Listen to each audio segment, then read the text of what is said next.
as a diplomat, as a scholar, what are some of the big challenges that you've encountered in your career, and how did you navigate them? The biggest challenge for me is that when you are a diplomat serving as part of the civil service, there is no opportunity to apply common sense. Okay. Every time you are expected to articulate the country's position, the country's relation with other states, whether in a harmonious or conflictual situation, you are not, or you are limited if there is such a space to apply what I can call personal logic or common sense. Contemporary conflicts are no longer fought solely by states, but through complex entanglement between governments, militias, insurgent groups, and other non-state actors. Understanding these relationships is critical to how we think about violence, protection of civilians, and the limits of peacekeeping and international law. Today's episode engages questions through the scholarship and diplomatic experience of Dr. Sello Rankhumise. Dr. Sello Rankhumise is a career diplomat, a former deputy director in the COO's office in the Department of International Relations and Cooperations in South Africa. He's currently acting director in the directorate that is responsible for Malawi, Mozambique, Tanzania, Zambia, and Zimbabwe. Dr. Rankhumise, good afternoon and welcome to the Solomon Atah podcast. Good afternoon, and it's a great honor and privilege to be part of the podcast. Thank you, Doc. Doc, let's get into it. When you wake up this morning, what did you get on the news? What is keeping you busy these days? What international things are you thinking? What fires are you putting out as a diplomat? Yeah, as we begin the year 2026, we just came in a situation where there are interesting and sometimes worrisome development within the international system. The continuation of the Russia-Ukraine conflict, the situation in Gaza remains there. Sudan is also one of the areas where there's continued civilian insecurity. And most glaringly, the situation that has been in the media related to the developments in Latin America, as we are aware. Yeah, I must emphasize that Dr. Rankhumise is speaking in his personal capacity on the podcast. Doc, maybe you want to give us a brief introduction to the nexus between state actors, non-state actors in contemporary conflict situation, and please outline for us why this relationship is central to understanding modern warfare and insecurity. Solomon, you will agree with me that in most conflict situations, you will find that there are various actors, as you have just indicated. Yeah. In one scenario, you will have a state versus state conflict. Sometimes you have intra-state conflict. And in these two categories, we sometimes have the involvement of non-state actors.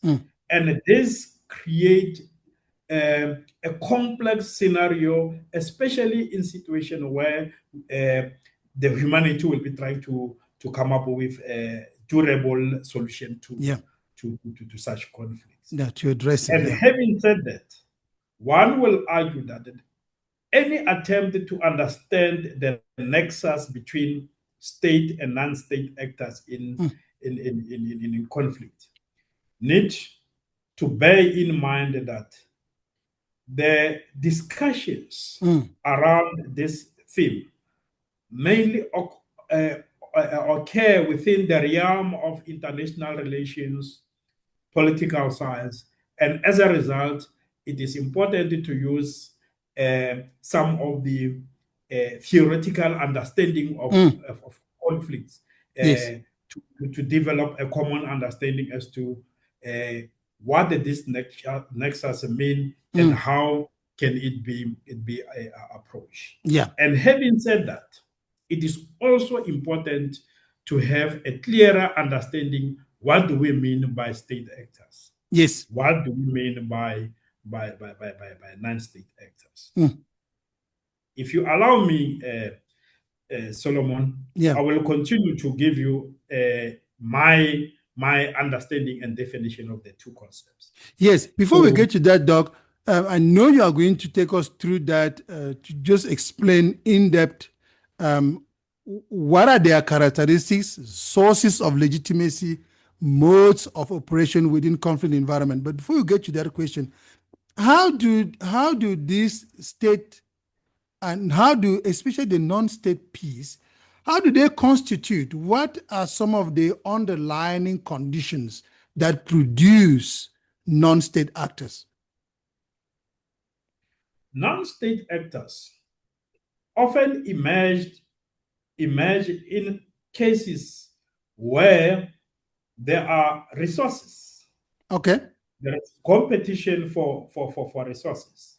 And you find that these non-state actors are having ambition to use the available resources to achieve their own objectives. I see. And in this case, you can have these non-state actors existing in the form of non-governmental organization, terrorist groups, insurgent groups, just to mention a few. And as they try to access and take control of these resources, that often lead to tension with the state actors. But there are scenarios wherein non-state actors collaborate with the state to achieve common objectives. Hence, I will argue that the relationship between state actors and non-state actors can be seen in the context of collaboration. Sometimes you find out that there are conflicting interests. And additionally to what I've just said, you find that you have the relationship originally being mutual and being designed to ensure collaboration. But along the way, one of the two actors, whether the state actor or the non-state actors, tend to deviate from the original cooperation mood, hence leading to tension and confrontation between both entities. Yeah, I think this is where now you can then walk myself and the audience through the nexus again and their characteristics, source of legitimacy. Perhaps that's what we are looking for here, and their modes of operation within conflict environments. Doc? Yes, Solomon. Maybe let's one can start with state actors and just trying to contextualize what do we mean by this state actors.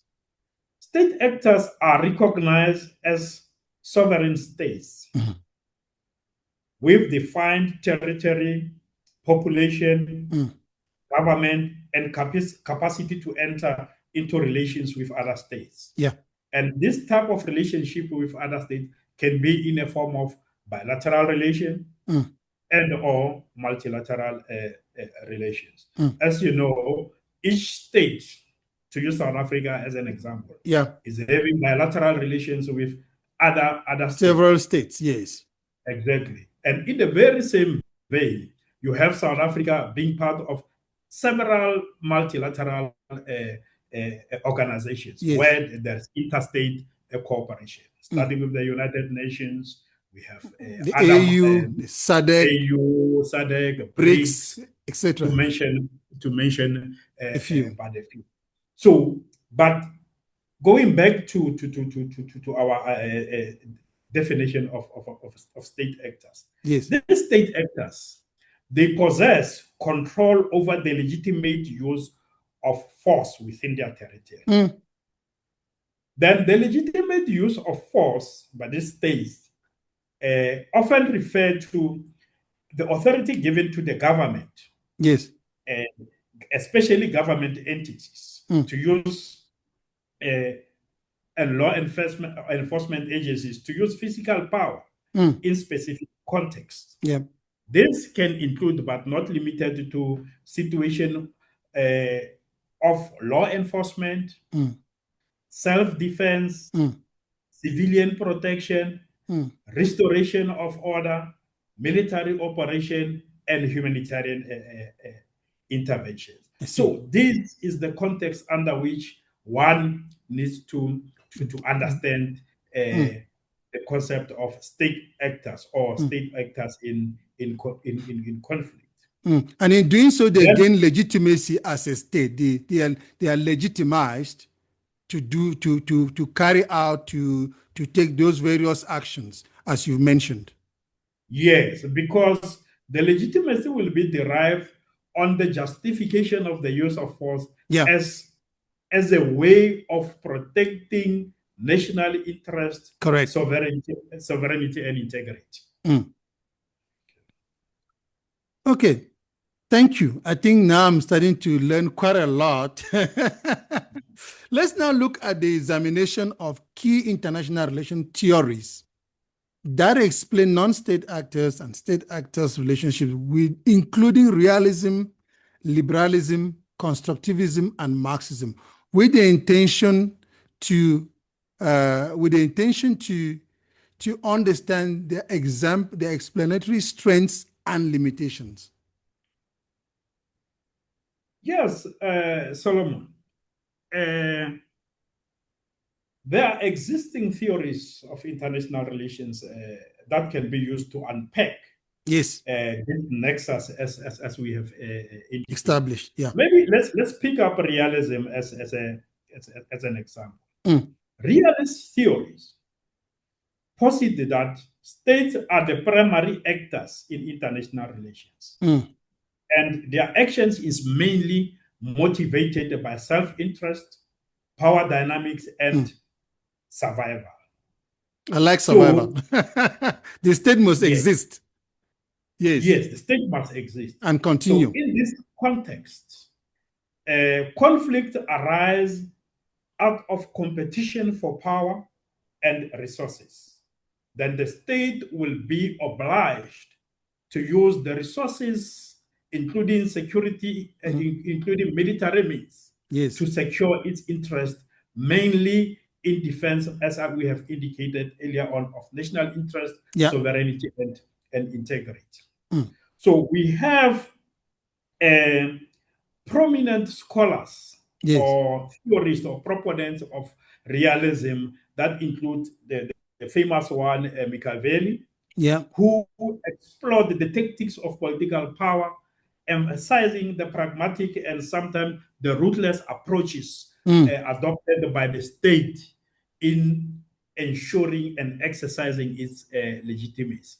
You will also agree with me that Thomas Hobbes is also one of the proponents of realism, who advocated that the human nature, human behavior, serve as a component that leads to conflict and leading to central control of power by the state, often calling for the use of force and leading to tension between the state actors and non-state actors. Sometimes collaboration between the state and non-state actors in a particular conflict situation.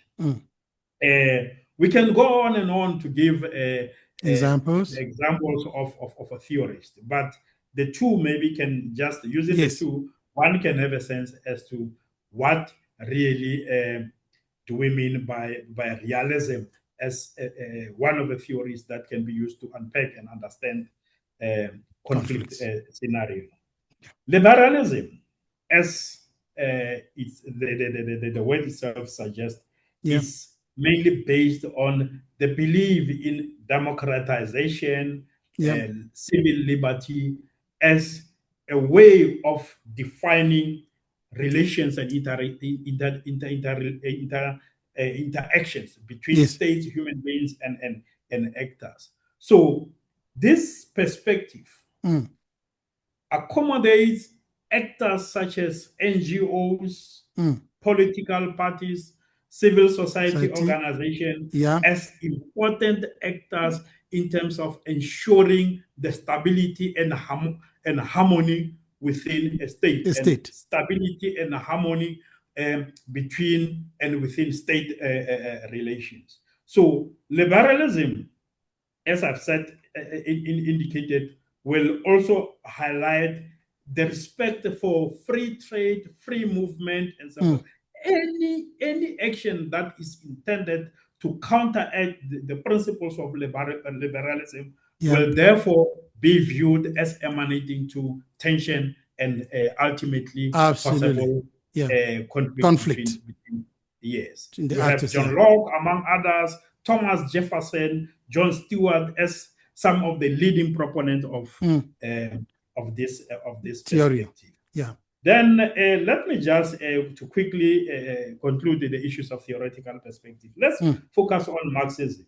So you and I will agree, Solomon, that Marxist theories are only preoccupied in using the relationship with the means of production as sources for peaceful coexistence of people or nations, and the opposite is also the truth. Marx himself is one of the leading Karl Marx. Is the founder of this type of theoretical thinking. So we can safely say, when we look at the interrelationship between the state and the non-state actors in conflict situation, the three theories as outlined can come into play, depending on the scenario, the region, ideological environment, and other factors. And maybe the power tension, maybe the tensions between the various players. Exactly. Yeah. So, but when you mentioned liberalism, I was quite my ears tweaked, because I understand that South Africa is a constitutional democracy. Maybe while you're on liberalism, don't you want to just comment a little bit on parliamentary democracy, constitutional liberalism?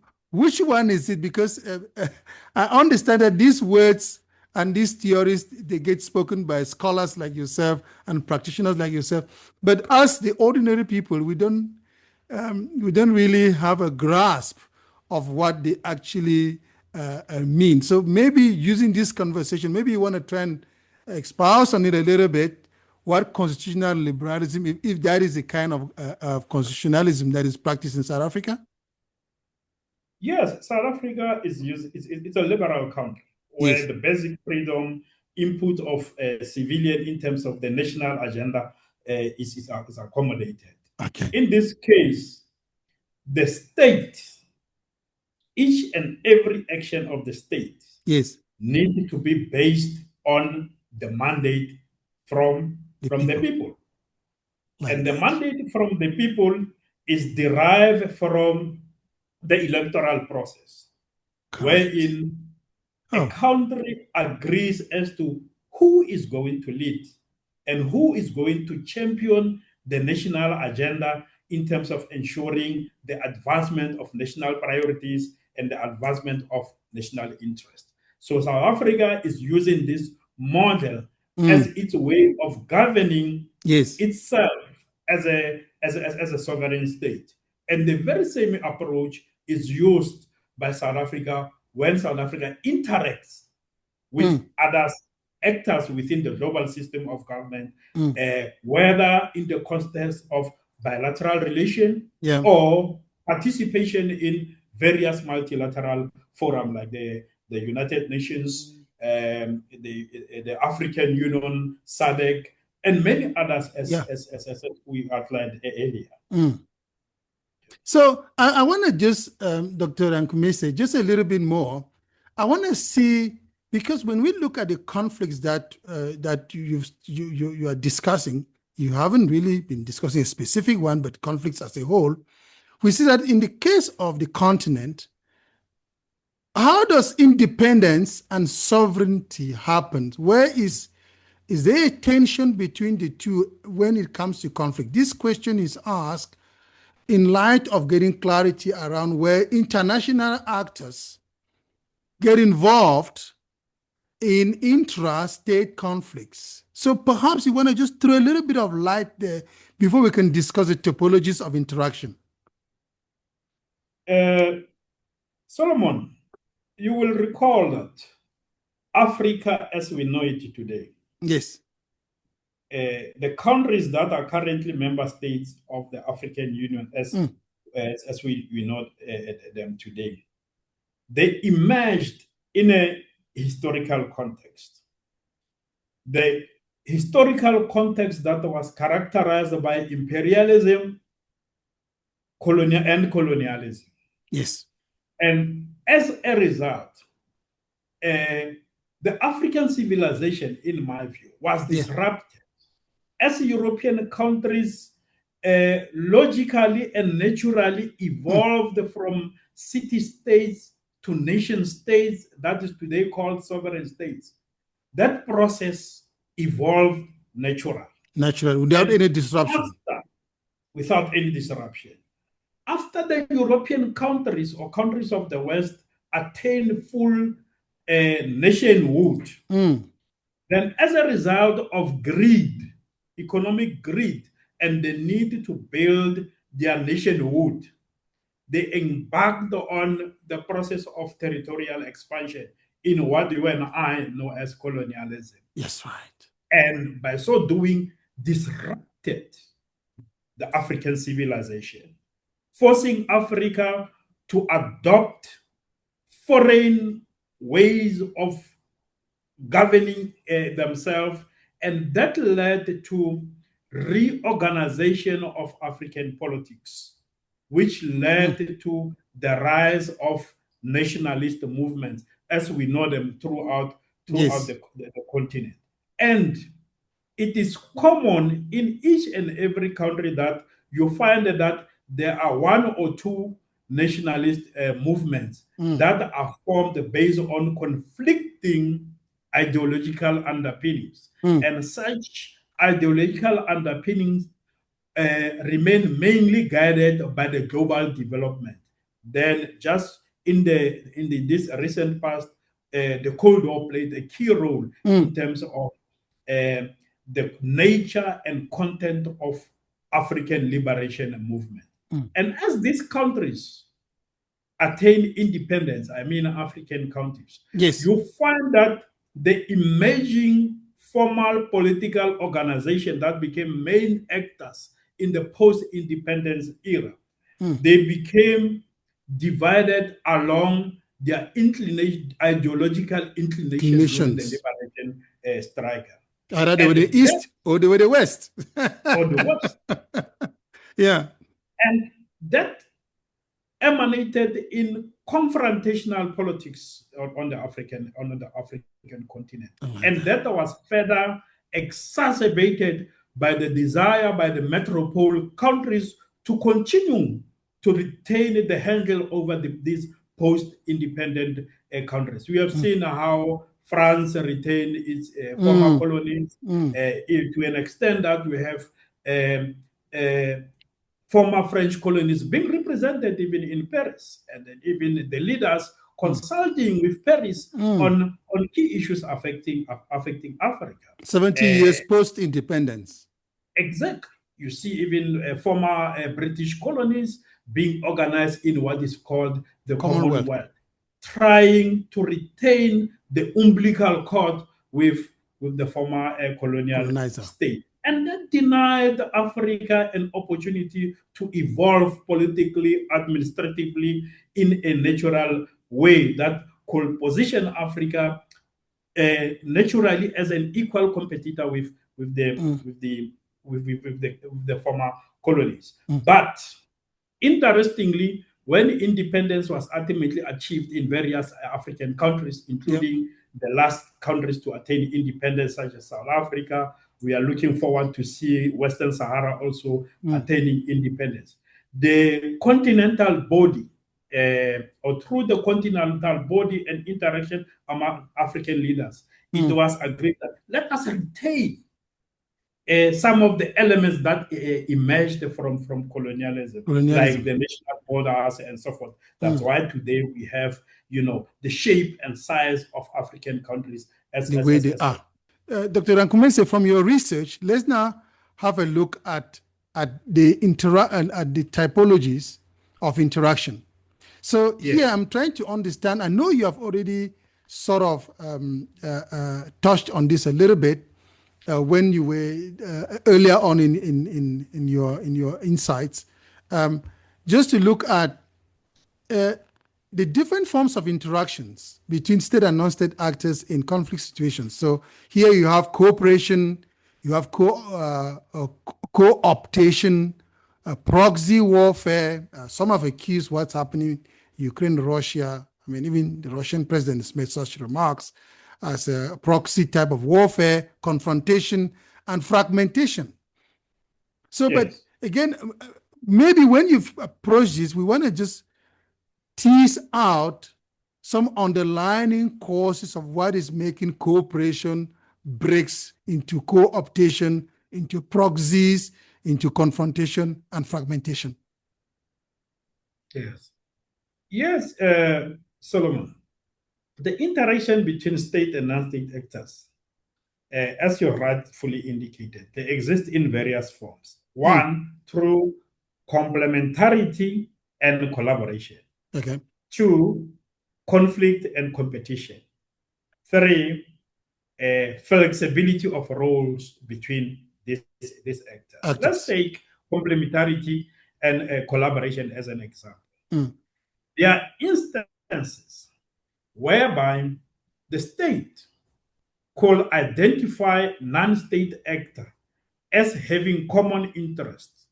Therefore, such a non-state actor can be co-opted as a component of the state actions to gain advantage in a particular conflict.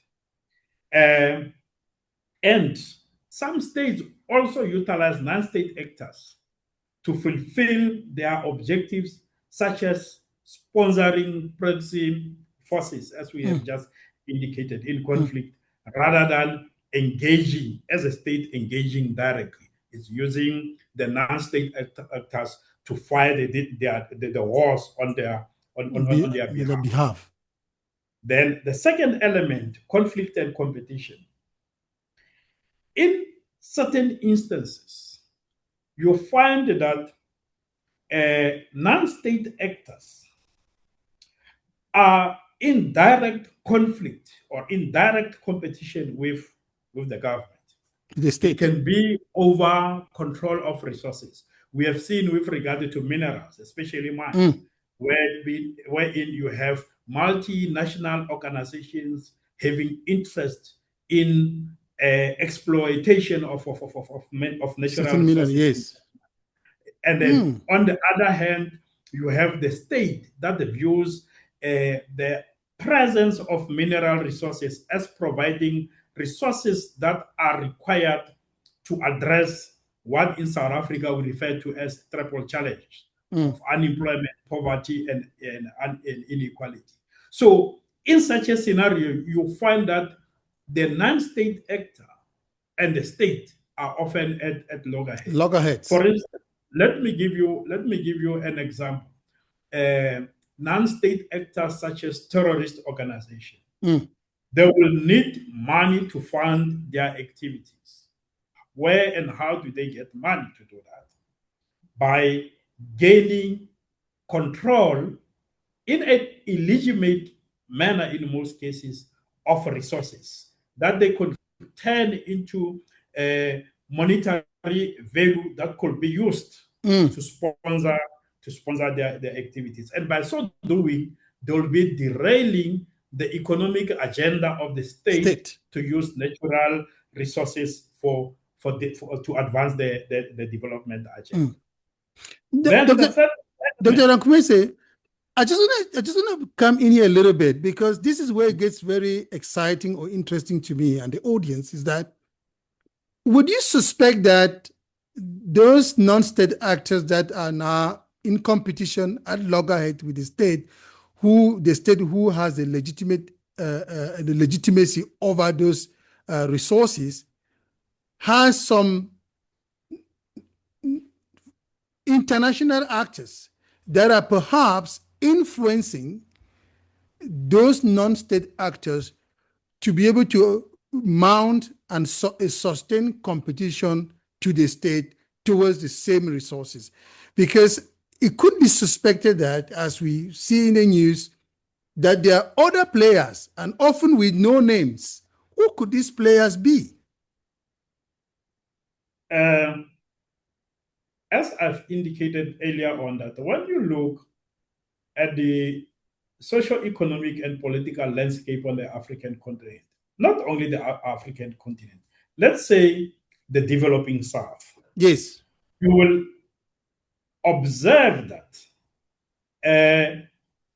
relationship with the means of production, access to resources, is always viewed in the context of the conflicting interests of the state and other external actors. And these external actors can be multinational organizations, and sometimes can be states themselves, other states themselves having an interest in embarking on what one can call new imperialism at the expense of the developing and underdeveloped states. Thank you so much for that clarity, because it starts to make a lot of sense in how we understand some of the conflicts that even emerge, and then people are even communities are caught up in between, because they even emerge from underground, so to speak, for lack of a better expression, and then the community is caught. Perhaps you want to just share a thought around how this affects the communities that happens to be where these conflicts are taking place. So in such scenarios, you'll find that the local community end up being the victim of the involvement and or conflict between the state and other external actors over the control of resources. I'll use an example of multinational organizations. You know, multinational organizations, in many instances, especially in the context of Africa and the developing South, they have the budget that is far above of the national budget of the countries where they operate. And in such a situation, it is very easy for them to do what I can say, buy the corrupt political elites so that they can have access to exploit the resources. And as they exploit the local resources, in most cases, they undermine the fundamental human rights of the local population. Look at the example on the dumping of toxic waste. You find that very, very little toxic waste is dumped in various parts of the African continent by multinational cooperation. And as a result, they have harmful effects, including negative impact on the health and the well-being of the local communities. So the local and innocent civilians end up being the victim of the involvement of multinational organizations in or companies in their territory. The same can be said with regard to terrorist organizations. Terrorist organizations, they have no interest except to amass resources that will be used to sponsor their activities. At a certain point, their existence can lead to abduction of young women, young children, leading to vast and gross violation of human rights and destabilization of family livelihood, and often leading to instability in the affected areas. countries. Now, Dr. Rankhumise, let's now try and look at, let's bring it home. Let's do one case study. Let's look at an example that is with us, it's been with us for a while, for a very long while, a very uncomfortable long while. Let's look at an analysis of the Darfur conflict as a case study to analyze the dynamics, to illustrate the dynamics between state and non-state actors with reference to historical, political, and security dimensions. Mr. Atah, I had an opportunity to produce a research on the Darfur conflict. Okay. Titled "The Civilian Insecurity in the Darfur region of Sudan." Yeah. And it was at that point when there was a lot of discourse within academia, even within the realm of politics and international relations, on the redefinition of security. I see. Where there was an evolution from the view of security from a state-centric perspective, from a realist perspective, to say security needs to be viewed in such a way that it has a human element. Okay. So security must be viewed from as I've said, from a more broader context, rather than just talking about security as providing huge amount of budget for the military, recruitment of the having complicated military technology and equipment, but to say security could also mean empowering people, allowing human rights, allowing access to resources, allowing civil liberties can contribute in terms of minimizing or eliminating possibilities of having intrastate, including interstate and insecurity, as you have just indicated. That's why we have seen in the Darfur region of Sudan, where the government of Sudan worked closely with the Janjaweed. Okay. With the intention of using the Janjaweed to address their concern, to ensure that the state is capable, is empowered to be in charge of the national territory. In this case, Darfur as a component of the broader Sudan state. And that, unfortunately, happened in a context that created conflict and tension between the Arab and the non-Arab, especially over control of national resources, including livestock, grazing land, and you will agree with me that Darfur is in a desert environment. So natural resources, the availability of natural resources will be a serious point of contention among groups. So the state connive, if you allow me to use the word, with this non-state actor to ensure or to entrench its legitimate. Unfortunately, it led to the conflict that led to loss of life, destruction of infrastructure, and displacement of millions, to an extent that this conflict caught the attention of international actors, including the United Nations and also the African Union. So one can easily indicate that the government of Sudan capitalized on the tensions that existed within the society to ensure that it maintains its grip over power. But unfortunately, as you and I know, that led to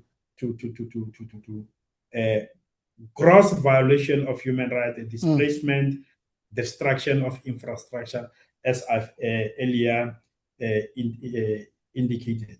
And we have seen now the Janjaweed on behalf of the as a proxy actor getting at the loggerheads with the Sudan Liberation Army and the Justice Equality Movement. Now the conflict getting more complicated, more internal actors getting involved, and again, the external actors drawing interest not only with the view of trying to assist Sudan to find sustainable peace, yes, but getting involved with a view of extracting the natural resources of the country as spoils of war.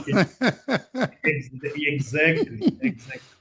But I have a question, Doc, if I may interject here with a question, because what are the risks in terms of when interaction happens between state and non-state actors? Does the state, in its interest in interacting with these non-state actors, do they legitimize these non-state actors, especially in the case of the Janjaweed in Sudan?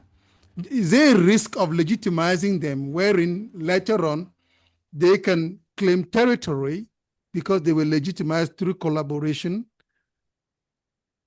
Collaboration between the state and non-state actors, in most instances, give the non-state actor the expectation that they too can form part of the bigger part. They can be part of determining the direction, the content, and the look of the future of the country. That's why earlier on we talked about the issue of collaboration. And when collaboration exists and there is overconfidence from the side of the non-state actor, it often leads to confrontational and conflict relationship with the state.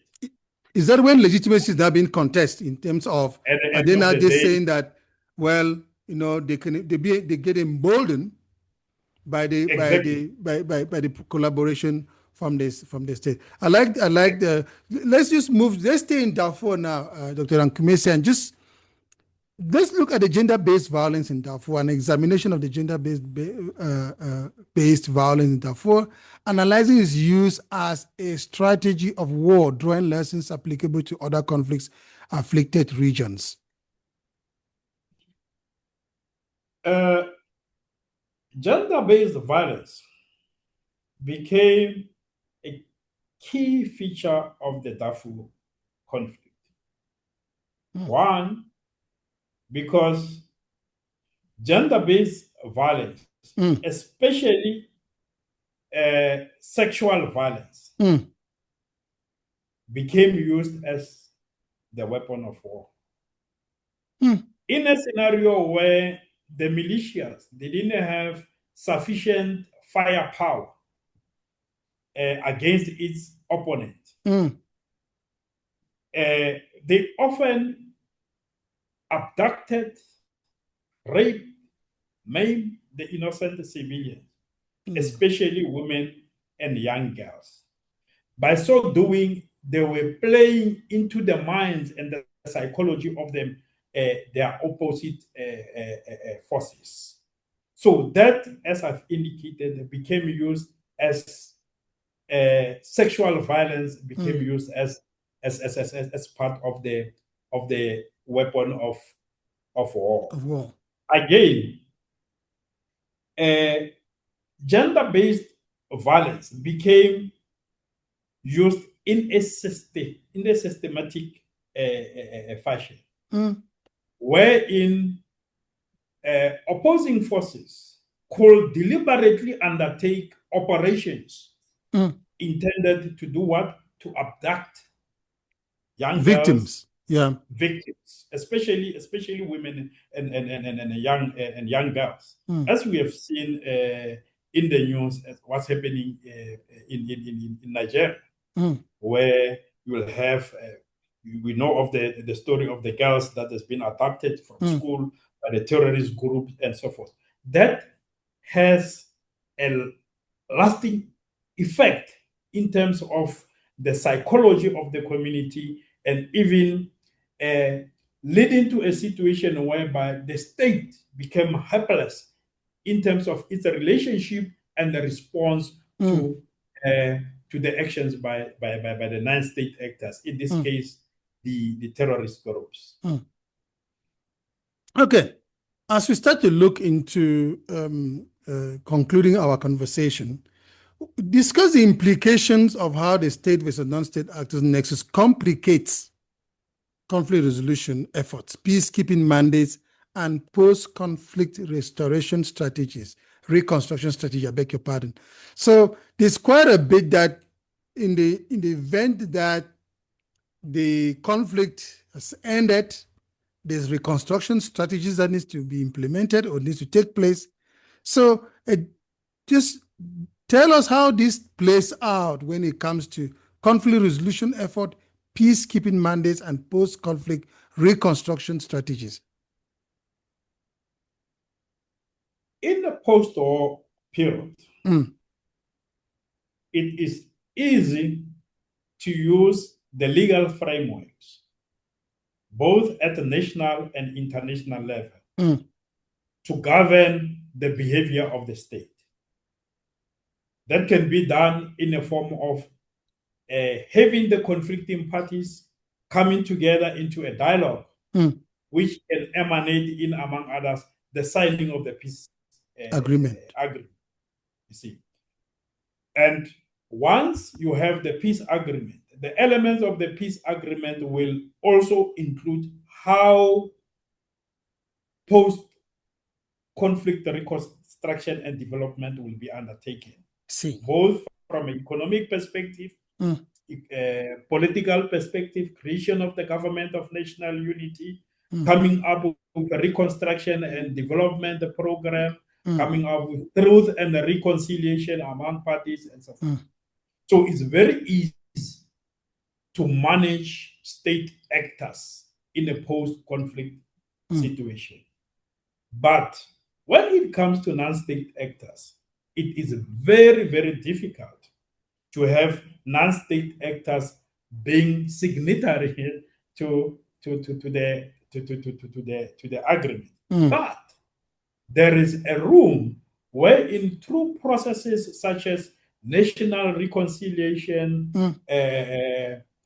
you can have truth and reconciliation. You can have non-state actors willingly agreeing to participate in such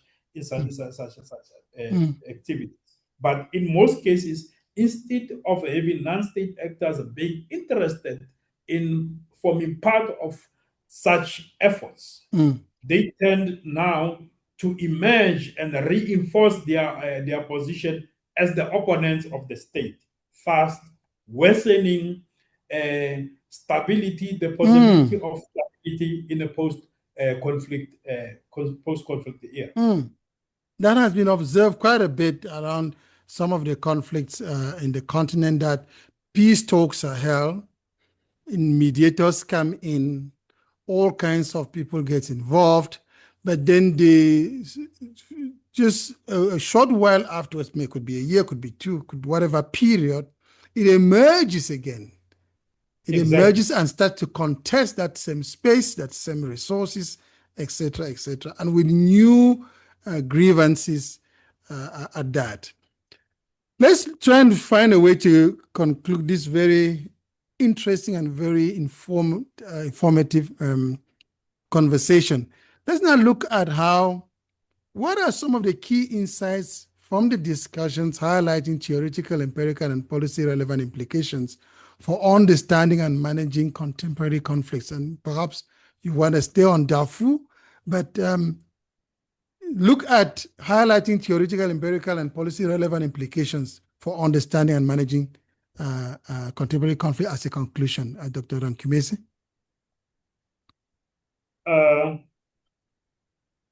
As I conclude, I will argue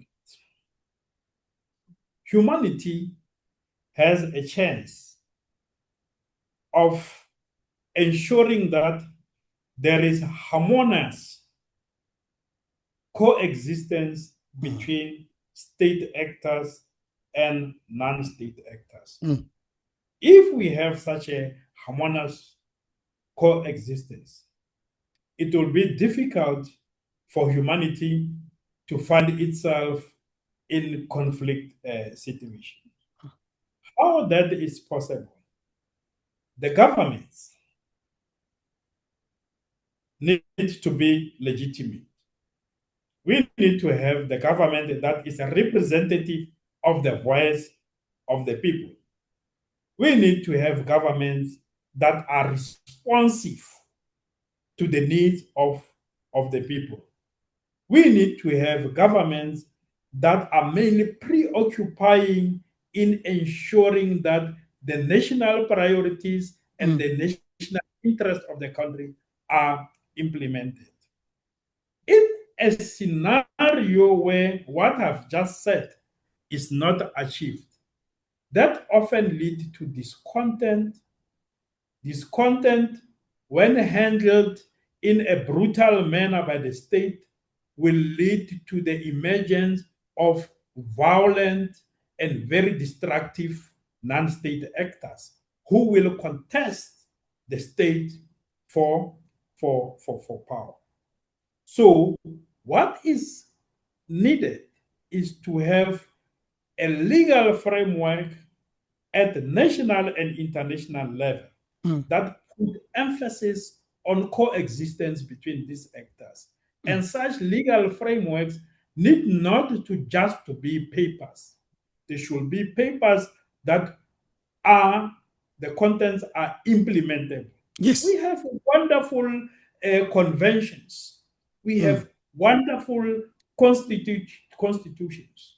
But the reason why humanity at local, national, regional, and international level we find ourselves in insecure and volatile situation is failure by the actors at the levels that I've just outlined to adhere to the provisions of the legislative framework that has been developed. And unless we do that, the creation of a peaceful and prosperous world will be a mirage.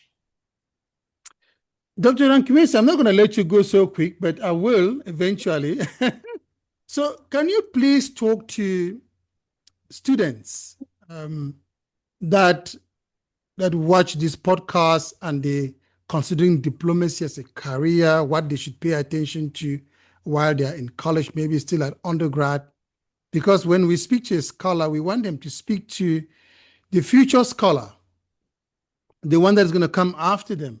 Someone that is interested in international relations, someone that's interested in studying towards diplomacy or working in international spaces like yourselves. Can you speak to people in that area? Do they start from high school or do they start from undergrad or postgrad? And just to inspire them. Doc? Solomon, I'll be saying social science is about human interactions. And to emerge and to develop oneself to be a productive and efficient social scientist, whether a diplomat, whether an international relations scholar, you mentioned all these social science disciplines, is to approach the study of social science with a view of taking out what is good for humanity. I see. I am in the process of developing a theory that I call negative learning. Meaning that out of the case studies, we talked about Darfur. Out of what we learn from the actors in the national and international sphere, let's look at the negative that emanates from the behavior of actors and say, as humanity, do we want to see a world that is based on greed, corruption, and other negative aspects that work against the majority of the population? The answer will be no. If in the side of a student, from as early as possible in his or her academic development, the intention will be to identify what is wrong from the theories, what is wrong from the textbooks, what is wrong from the analysis by commentators, and convert that into something that can be positive for humanity. So that when we undertake research, when we come up with arguments, we don't just argue and write for the sake of writing or arguing, but we write and argue bearing in mind that the knowledge that we are producing, the knowledge that we are sharing should be intended to make a positive contribution for the development of humanity. So it starts with a student, him or herself, to say, I am studying. Let me give you an example. Yes.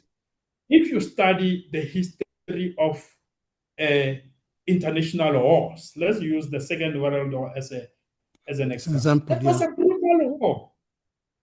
But at the end of the day, as a student of international relations, you must come to a conclusion that never again should we have a situation whereby one nation, big or small, is using its military might, its economic might to suppress and undermine the sovereignty of another nation. So as we do research, as we develop intellectual discourse, we should bear that in mind that social science can play a constructive role in nation building and in creating a peaceful and prosperous future for our grandchildren. Doc, look into your career. I just wanted to share highlights, big points, highlights in your career, and challenges and how you dealt with them. Because those experiences, those lived experiences, is a big deal for us on the podcast. We want that for our audience. What has been some of the big challenges that you have sat there and you look your negotiators or your fellow diplomats in the eye, and it's a tough one? You go outside for a coffee and you come back. You know, we always hear on the news about stalemate, deadlock. They haven't broken the deadlock yet. I watched a documentary, The Miracle is Rising, the one that was in 2013. And Mark Maharaj comments about the difficulty of negotiation. And when I still remember the documentary quite vividly because I actually use it for some academic work. So, as a diplomat, as a scholar, what are some of the big challenges that you've encountered in your career, and how did you navigate them? The biggest challenge for me is that when you are a diplomat serving as part of the civil service, there is no opportunity to apply common sense. Okay. Every time you are expected to articulate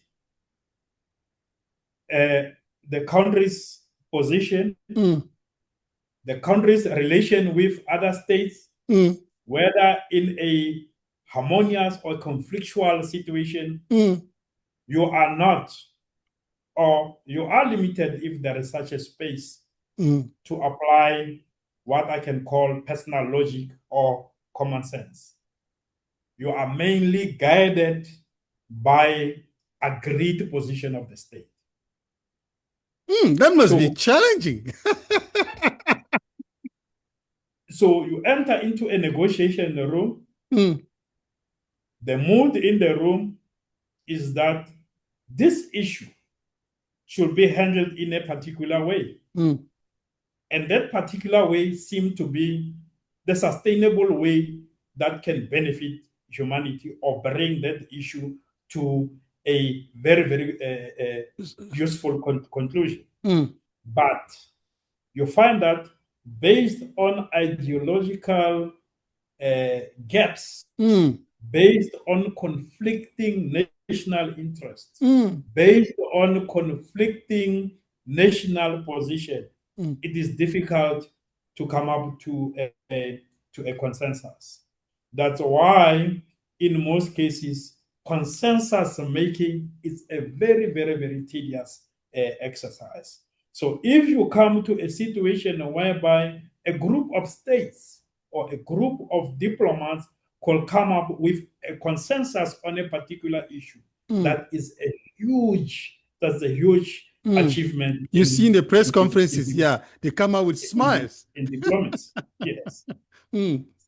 Okay, absolutely. So, I'm listening.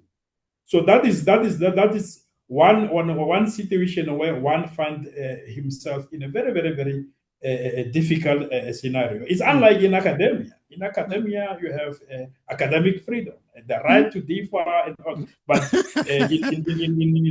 in practice, in diplomacy, you have to toe, if I may put it that way, you have to toe the line of your country, and not deviate from what is viewed as the country position. Absolutely. And what are some of the cheerful moments, highlights some powerful moments that you have enjoyed or experienced as a diplomat? Yeah, I remember during my early stages when I joined the Foreign Service that we were at the Human Rights Council deliberating on the right to development, to say how the right to development can evolve from just be into part of the international law. A very, very thorny discussion, even to this day. I see. The right to development has not evolved into a convention. But we thought that if we have the right to development emerging into a convention, it will stand as an interplay between the International Covenant on Economic and Social Rights and the International Covenant on Civil and Political Rights. Bearing in mind that when you look at the contestation between big states, big and small, it's based on how each state is viewing the two legal instruments, the International Covenant on Civil and Political, the other one, the International Covenant on Economic and Social, social and cultural rights. So there are those countries that believe that economic and social rights are secondary rights, and civil and political rights are primary rights. So that an individual has a right and responsibility to ensure that he or she has access to education, he or she has access to adequate housing, and many other socio-economic rights. But the role of the state is just to create an enabling environment.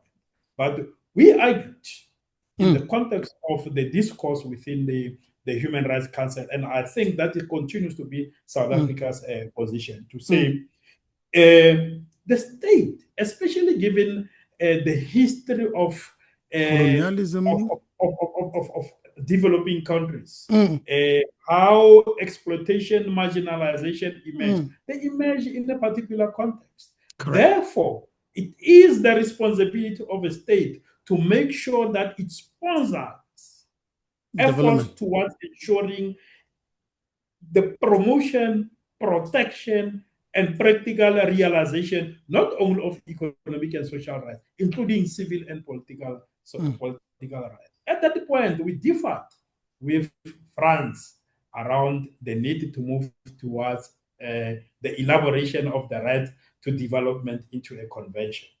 And then we said, no, France has no moral authority Absolutely to be leading on a discourse around the right to development, especially when we were talking about extreme poverty. I myself, as an individual, I don't need a textbook to talk about extreme poverty. There's lived experience. There's lived experience, Doc. Yes. So theorists cannot come from developed countries to tell us about extreme poverty. So any effort intended to address poverty, extreme poverty, and underdevelopment cannot be sustainable if they don't involve those who have been affected. Who have lived through it. We managed to bring the Human Rights Council to a halt to an extent that we were mandated, the South African and the French delegation, to go outside and find a way. And at the end of the day, it led to a capital visit between the two countries. However, absolutely.